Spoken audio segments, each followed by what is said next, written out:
முதல் இரவுக்கே 4 பாட்டில் சாராயம் குடிச்சிட்டு வர்றதுனால தான் புருஷன் மேல ரொம்ப பயப்படுறா சோலையம்மா. ஆனா இந்த மாயாண்டி தான் பொண்டாட்டி சோலையம்மா மேல உயிரையே வச்சுக்கிட்டு அவ பேர்ல ஒரு மாடி வீடு, 50 பவுன் நகை, பட்டு புடவை, பொட்டி நிறைய பணம்னு வச்சிருக்கான். ஆனா சோலையம்மாவுக்கு அதெல்லாம் விருப்பம் கிடையாது. புருஷன் சாப்பிட்ட தட்டுல மிச்சம் இருக்கிறத சாப்பிட்டுட்டு அவர் எப்பயாவது வாங்கி கொடுக்குற கொஞ்சம் மல்லிப்பூ கூட போதும்னு அவ இருக்கா. இது அவனுக்கு புரியல.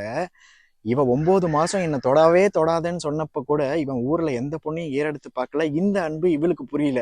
ஒரு நாள் பிரசவ வழியில அவ துடிக்கிறா, அவ செத்துற போறான்னு அவளுக்கு தெரிஞ்சிருச்சு. ஆனா வீட்டை விட்டு வெளில போக மாட்டேன், ஏன்னா இது ஏன் மச்சான் கட்டின வீடுன்னு முத என் மச்சான்னு அவ சொல்றா.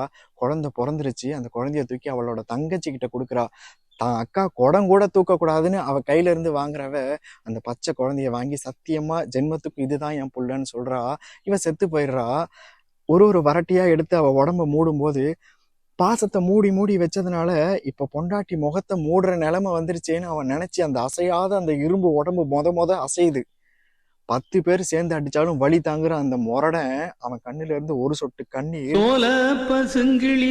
சோலையம்மாவோட பிரசவ வலியை விட இவனுக்கு அதிகம் வலிச்சிருக்கும் அப்படிங்கறத அந்த கண்ணீர் நமக்கு புரிய வைக்குது. எல்லாமே புரியுது. ஆனா ஒரு பொண்ணோட மனசுல முத்து இருக்கா, முள்ளு குத்தி இருக்காங்கிறது மட்டும் நமக்கு புரியவே மாட்டேங்குது. அதில் முத்து இருக்கா, முள்ளு கொத்தி இருக்கா.